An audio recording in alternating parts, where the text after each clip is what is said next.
So, hi everyone. For those I don't know, I'm Dr. Pete Finn, and I am a senior lecturer in politics at Kingston, and I do various things with that, such as teach at postgrad level, supervise PhD students. I'm the course leader on the undergrad program, so various bits and bobs. And as well as doing that, I do research I've got kind of two strands to my research. One strand, which I'm going to talk most of this talk is based on, is actually not kind of international affairs based, but I do work on international affairs, mainly on kind of democracies and oversight, and I'll speak to that a little bit before I dive into the details of what we're going to talk about today. The main point of the session, really, hopefully was clear in the blurb, is that it's aiming to get you to think beyond just kind of the endless array of headlines that kind of drown us seemingly on a daily basis about artificial intelligence. Whether it's like, oh, it's going to save us all, it's amazing, or oh, it's absolutely awful, it's the worst thing since I don't know. It's the worst thing since like bad 80s hair or something. Like, like I really are. They're quite polarizing the two ends of the scale. So thanks to BISA for putting on this series of events. It's quite innovative, really. So thanks very much. The rest of the lineup's great as well. Um, so there's a few of us here. So I guess it just so I know who I'm talking to, really. Um, like who do we have in the room? I guess if you are, maybe because this has been recorded, just type it in the chat, I suppose. So, and I didn't think this through because I can't really access the chat. So, if Chrissy, if you could see if anyone types in the chat kind of where they're from, um, what they're studying, that'd be really useful. Just like what your degrees are. Oh, maybe I do have. Oh, it's come up. Okay, so um, Abigail Goff, I think that says. I presume that's your name. Hi, Abigail. You're at Bath Bar doing Iron Politics. Brilliant, fantastic. Um,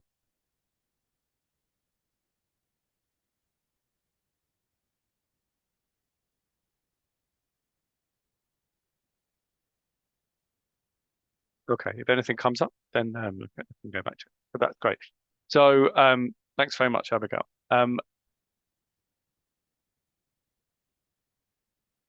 So I guess just as a preface, what I would love to do with all this artificial intelligence stuff is to basically just ignore it and put it, bury my head in the sand, right? What this animal is doing here. I really like I'm not.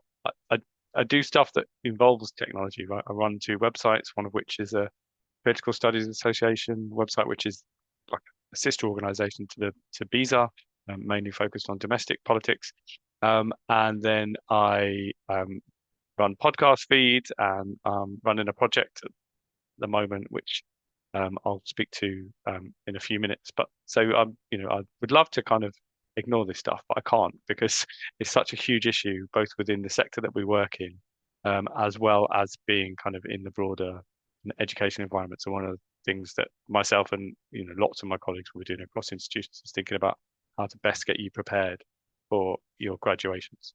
So it's also, which you might have come across, it's a big issue around academic misconduct, the kind of use or misuse or kind of attempts to pass off text or images or and that data analysis via, as your own when it's actually been done by a some sort of generative AI tool. Um, it's really easy to use badly. It's so easy. Yeah, you just basically need a Google account or you need a ChatGPT, Microsoft account, right? And away you go. And there's so many different tools. There's so many different companies who have them. Um, pretty. If you've got an email, you can pretty much access them anywhere. And it's always changing, right? So all of that put together means there's quite an unstable picture here. And honestly, no one really knows what this is going to look like in 5, 10, 15 years' time. I mean, we can take guesses. And I guess sort of my advice later on is broadly based around that kind of where I think you as politics and international relations and kind of related disciplines, where I think that you as graduates of those disciplines um, can kind of continue to operate successfully within the labour market. But we don't really know. Just before we uh, go on, I think there was a couple of more things in the chat. Okay. Um, Okay, so Koru's Turkish and is an MA student and researcher. Okay, brilliant. All right, that's wonderful. Fantastic. And Dimitri is a senior lecturer at Sheffield. Oh, you're very welcome to come, Dimitri. Everybody's very much invited and welcome. Thanks for being here. So, just a couple of things as before we move on to looking at kind of the details of what we're here to discuss is just some reflection on writing and learning. Both of them, well, I mean, I'm an academic, right? So it's not going to be any surprise that I like to learn and write. And I mean, they are amazing skills, you know, the ability to craft an argument um, succinctly, to try and convince others of how you see the world or what you think is important. That's an amazing skill to have. And there are some people who do it much better than me, but I think I'm at least okay at it. Um, but they are hard, right? Like learning is hard. There's no two ways about it. We don't have a, you know, all of us have different skills and aptitudes, and we're not stable. You know, we can change across time. And it can be incredibly frustrating.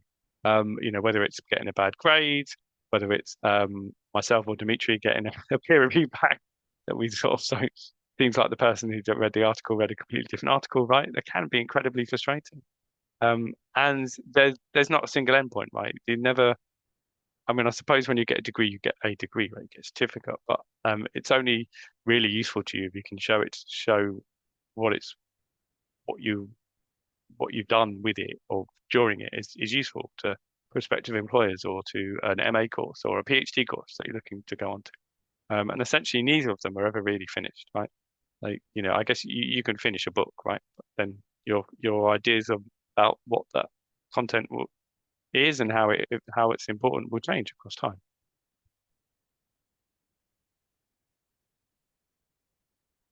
Um, do just before we finally go to the kind of the main meat of the presentation, just a I guess a plug really. So this is a book that I published relatively recently that is focused on international affairs and explores, you should see the official record and kind of oversight and democracy and what oversight should look like within a democracy. Um, and it's not directly related to the talk necessarily, but I guess I'm broadly interested in kind of democracy and what different types of information look like within it. And perhaps that's part of the spark for the inspiration for the project that I am going to kind of base some of these reflections on. So yeah, available at all good bookshops. Do go and grab yourself a copy. So the project that this talk is broadly based on is called 50 States or Bust. And it's a project from researchers based, three of us are in the UK. So myself at Kingston, my colleague Amy Tantum down at Bournemouth University, and Caroline, who's University of Southampton. And actually, I should add on to that, she's now also at the University of Glasgow. And then our colleague Lauren Bell, who's over in Randolph-Macon College over in Ashland in Virginia. And in short, what we did on the project is we used ChatGPT just over a year ago now. We used ChatGPT to generate standardized a standardized group of profiles that were generated by putting a, a lot of the same prompts in for every state or territory, with all just the only thing that was changed was the name of the state or the name of the territory.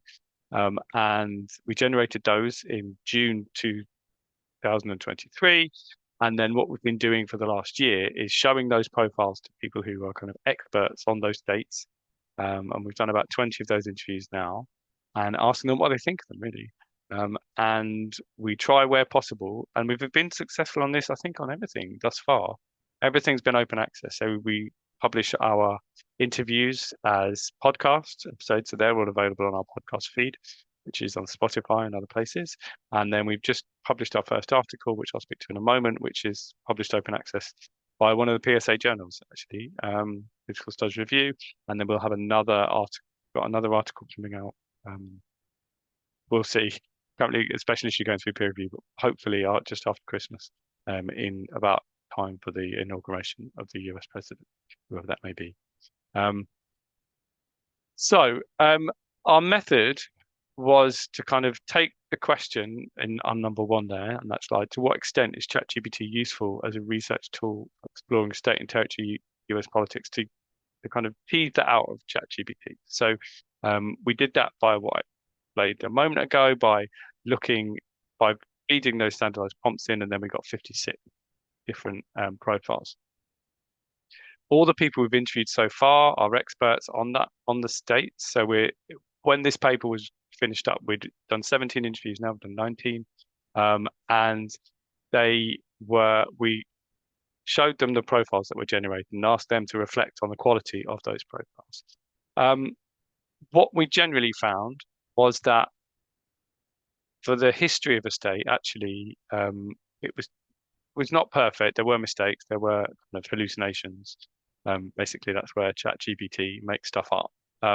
But generally, it did better on the history. But the closer you got towards contemporary politics, the harder it got for ChatGPT to kind of paint a relatively sound picture. So we've sort of found that it was not quite as good as one might first expect. Good. I mean, all the pros were correct, right? All correctly structured sentences, all of that, but not a quality output.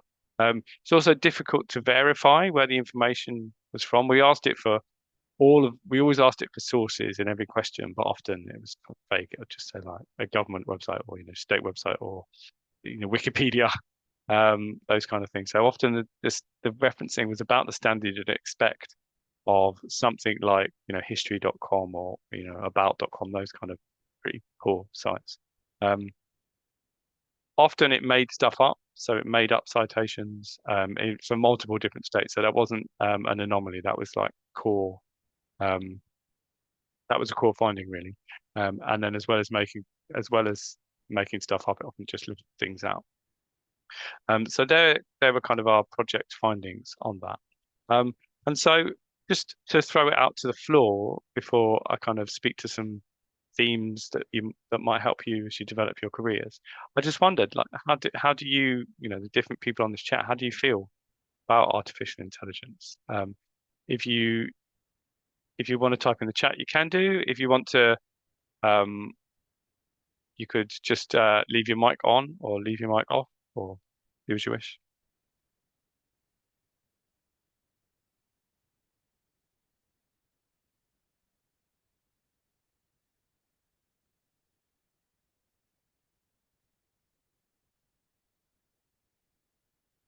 Okay, so great. We've already got some a comment from Abigail. Nervous about how it could develop.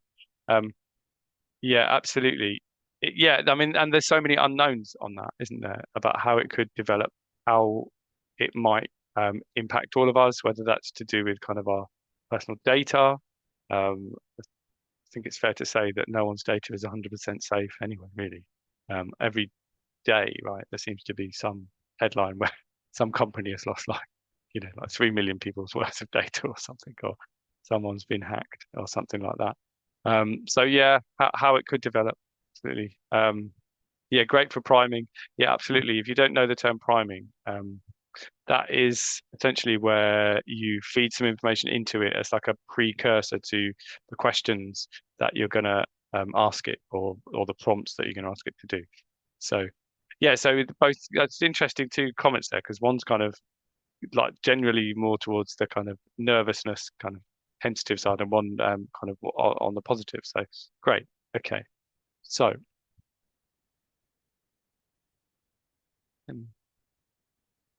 so the current context that we operate within in terms of international affairs is, well, I mean, incredibly volatile. I mean, that might be underplaying it, right? I mean, we are in a time where there's lots of flux within the international system.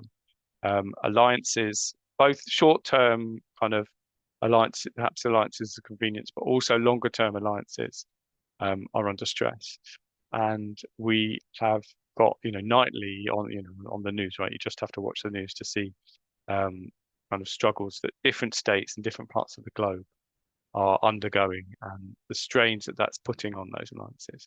It's also fast changing. So this, I guess, we're just about a year past the October the 7th attacks in Israel, right, by Hamas, for example, and the the impacts of that continue to happen. They continue to be incredibly unpredictable for both people in the region, especially, but also beyond.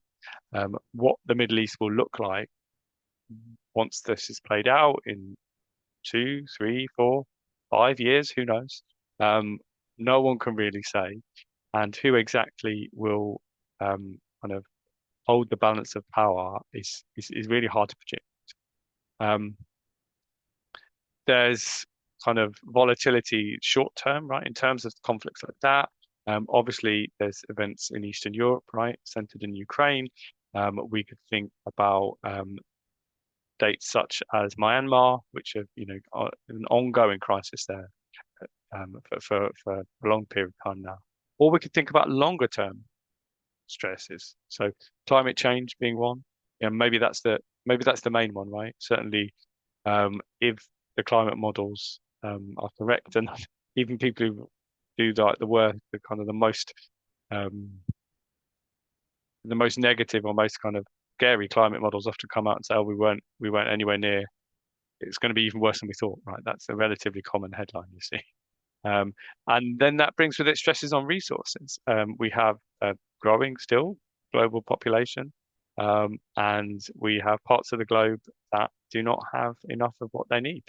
And there might be reasons. Some of those reasons might be man-made. Some of them might be kind of just relate to the geography of the place.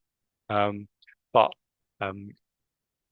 they are going to be long term, and throughout, I guess, the kind of second half of my career, and then hopefully for much longer careers for you guys if you're a bit younger, all those stresses will be there and perhaps be exacerbated. We can think about a local, local stresses. We can think about this regionally, right? So um, how does the EU deal with these challenges? How can, the Asian states or the African Union, is it possible to plan when things are so changeable? And then what's the relationship between regional stresses and strains and global stresses and strains? So what should the role of the UN be? I imagine even just on this call, small number of us, we'd have disagreements about how useful the UN is, whether it's just a talking shop or whether it actually does some good. And do we need to completely reformulate that system, or do we just need to tweak it to improve, kind of try and get smaller gains, or does it just need to be kind of completely torn down and we start again? Do we, I guess at least some of you are international relations students and scholars. So what kind of world do we live in? Is it unipolar? Probably not. I don't know. I mean, we can have a chat later, I suppose, maybe at a BESA conference. Is it multipolar? Is it bipolar? Is it something else, right? Do those labels even work, right? Do we actually have something completely different? In terms of the context for the workplace, we have got, I mean, I've mainly written this in the context of the UK. Actually, I think apart from the kind of specific allusions to the UK here, probably all these things apply elsewhere, right? So if you just took out UK, it should work. So we've got, relatively new UK government, I think just over 100 days, if my mind serves me correctly, my memory's right. So really quite new, and a big chunk of that would have been kind of, parliamentary recess. And so is it too early to be making any kind of judgments about the UK government? We appear to have had kind of similar number of unforced errors that you would have in kind of previous governments. So the most obvious being kind of the I don't know whether is it a scandal or the story about taking expensive clothes and various gifts. We've had Sue Gray just last week resign. So there's we have got a new UK government, but we shall see what happens with that. Technology just is driving change rapidly in some areas. I mean, if you work in higher education or further education or education anywhere, right? I mean, you think back 10 years, it's a completely different landscape. It's we probably wouldn't have been doing this talk virtually, for instance. We might have done some things like this on, I guess, does Skype even still exist? I'm not entirely sure. Did it just get subsumed into Teams? I'm not entirely sure. is pay too low? Is pay too high? Um, what's your kind of as an individual? What's your floor that you could possibly work for? Do unions have a place in this politics of the current workplace in the UK or elsewhere? Does the gig economy kind of make them at least partly obsolete? Um, I guess from my own point of view, I certainly hope not. But if they have a part to play, what is that part, and where do they have to change, or are kind of do the old models work? And if the old models don't work, then what might replace those old models? Um, anyone who's studied kind of UK politics over the last 10, 15 years will have become increasingly familiar with the term kind of productivity puzzle, which essentially means that UK workers are not increasing the amount of economic output that they're generating per hour or day or year, right? And so when that happens, then the argument goes, that it's very hard to kind of raise wages because they're not generating more kind of economic output. And so there's a symbiotic relationship between kind of, at least in theory, right, between productivity and wages. So that it doesn't seem like that's changed in the last year or so. I mean, these things have a long tail, right? So it takes time for investments to feed through. So we'll see. But certainly, if you are just entering the workplace, then be prepared to start hearing that question. I don't know what the UK workplace looks like in 10, 15, 20 years time. Aspects of it will presumably remain relatively stable, right? We moved some stuff online during the pandemic, and some stuff has stayed there, and has allowed kind of things like this to become more commonplace. But we've also had um, some things where people seem to prefer to be back in person, right? Um, and certainly some employers are pushing people quite heavily to leave from home working. So what do we look like? Is kind of the debate around home working just a kind of a debate around the kind of a privileged few who are able to work at home? What about people again? What about the gig economy? What about people on low paid precarious contracts? Um, does do they shrink, right? The number of people on those contracts. The Labour government has suggested that it wants to try to make them shrink. How it does so is, it's a much more complicated question. So that's the kind of current context in the workplace. Um, and then you. So before I kind of speak to some themes about how you might think about locating yourself, I just wanted to have some positive messaging, right? And I do genuinely believe this. I'm not kind of making this up. I think, the degrees, the skills that are developed from within our disciplines, whether that's, whether you're international relations, whether you're politics, whether you're some hybrid of the two, whether you're sociology or kind of, somewhere within someone who studies international affairs. The good news is that our disciplines and the skills that you are going to develop by engaging with those disciplines are fantastic for helping you develop the skills that you will need moving forward in your career. A lot of what I talked about on the previous two slides was to do with change and the pace of change. And to some degree, international affairs and politics and IR or security studies, whatever label you want to kind of put on what you do, whether terrorism studies, etc. What we often do as kind of a collective of disciplines or subdisciplines is to interpret change, right? How events changed, who did what, how they whether it was to do with individuals or structures, right? Structure versus agency or intentionalism. Those skills that, the high-end analytical skills that you are applying on a dynamic, not static subject matter, right? Will be hugely in demand moving forward. And especially if you can think about how you marry them with things like AI tools, then hopefully you can kind of locate yourself pretty well within the labour market. So just a bit of positive messaging, because I think it's important, right? We shouldn't. It's not all completely doom and gloom. Aspects of the world surely are. Hopefully, our disciplines are well placed to help you navigate the future. So my first piece of kind of advice or reflection here is understand for yourself, right? Based on feedback from, in assessments, discussions with your peers, discussions with the careers teams at your universities, with your employers perhaps. Understand what your strengths are and where you can develop. So are you someone who is great with engaging with people, right? Are you someone who is more focused on kind of burying themselves in a hole for 5 days and analyzing a data set and then coming out the other end with a clear and coherent piece of work? Both of those are equally important skills. And some people are lucky enough to have both, right?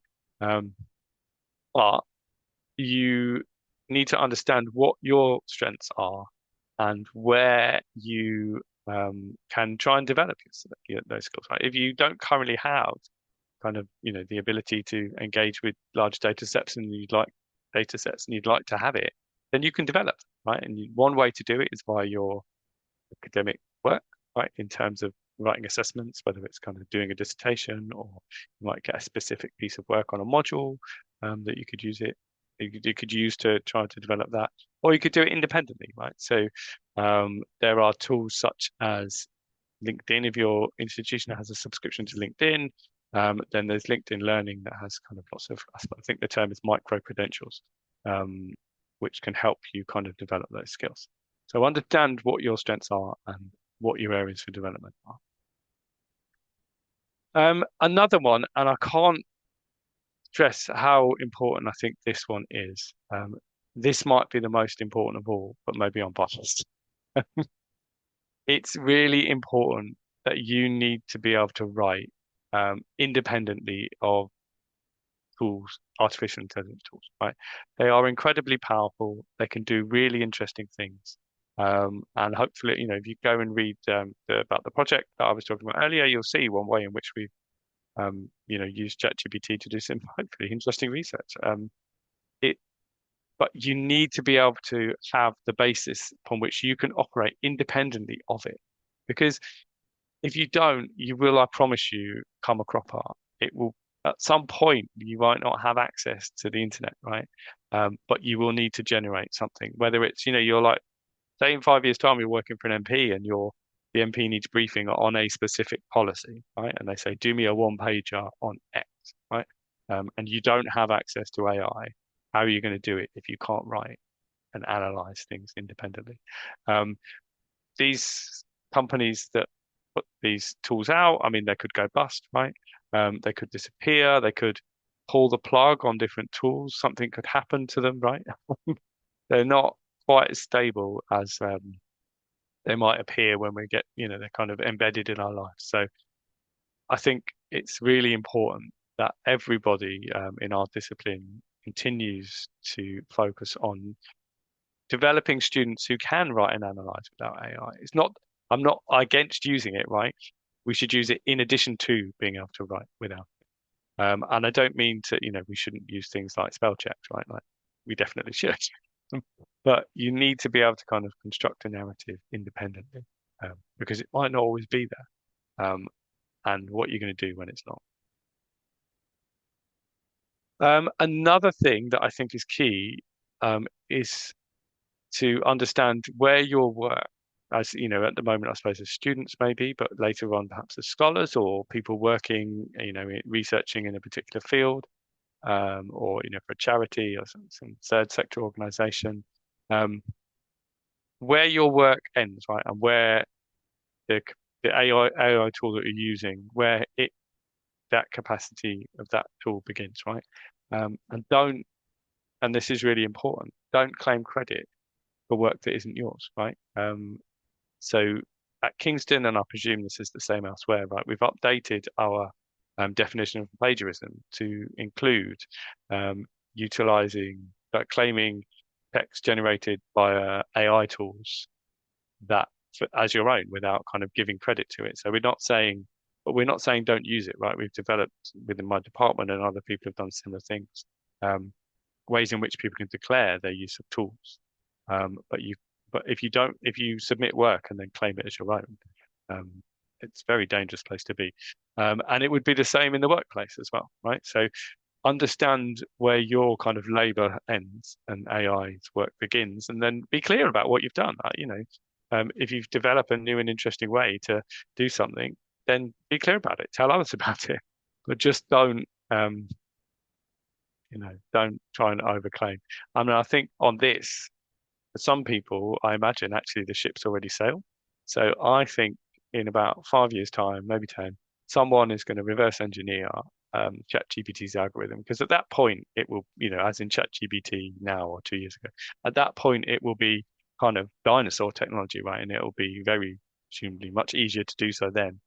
And I think someone will share that algorithm, and then you'll get an enterprising journalist who will go to, say, like the British Library, and ask for all academic theses published in whatever a 2 year period, cut them all through the tool, right, that tells you whether ChatGPT wrote something, and people are going to lose their jobs, right? We are almost certain we'll get, like, cabinet members will lose their jobs, judges, academics, because it's too easy, right? Um, don't like that has probably already happened. There's probably already people whose careers are basically built on sand, and they're well aware of it, right? They probably lie awake at night worrying about it. And so I personally think that's baked in. Don't let it be you. That is my advice. Just understand. If you're going to use it, declare it. Relatedly, don't be afraid to move into new areas. Right? Like I'm not a, I'm not particularly techy. Right? But the fact I do lots of stuff with tech, right? I'm much happier actually kind of speaking with people and reading and, solid, solid, the non-virtual world. But the world has gone to a large extent um, kind of tech focused, and so you have to move, right? And so, but I'm very clear about what my expertise are. I mean, there's plenty of people who could probably run the websites that I do, in a much more flashy way than I do, but I volunteered to run the websites. So if anyone wants to take over, they're more than welcome. Don't overclaim your expertise. And you can relatively quickly develop the ability to do interesting things. But and I guess this goes for, in general, not just with relation to AI. Yeah, so don't overclaim your expertise. This, I guess, takes us full circle back to discussions of international relations, really. So one way in which I find it's better to, or easier to not get kind of completely lost in a deluge of kind of notifications and headlines and, really important events, all of which deserve attention, right? But you only have so much capacity as an individual is to try to think about trends. So if you're interested in, if you're interested in terrorism, like what do trends and data, what does data around terrorism tend to tell you, right? Has it changed in the last 20 years? Do we see for instance, artificial intelligence changing how violence occurs? I mean, I don't know. It's the answer. But I presume there's a data set out there that could help you explore that question. If you're interested in kind of genocide, right? Like what do ongoing genocides or crimes against humanity or kind of large scale violence that are occurring at the moment? What are there similarities across those? Do they different groups of genociders appear to be learning from each other? How are in another kind of avenue, how are states um, democratic states engaging with the international affairs and national security? Do we have a trend towards kind of um, further freedom in terms of access to information, or are states kind of closing up and not releasing what you might think as a citizen they should? So try to think in terms of trends, and that will be really useful actually for things like job interviews, because companies, whether if you're working for a large company, right, they won't necessarily be interested in day-to-day headlines. They'll be interested in long-term trends that can impact their business.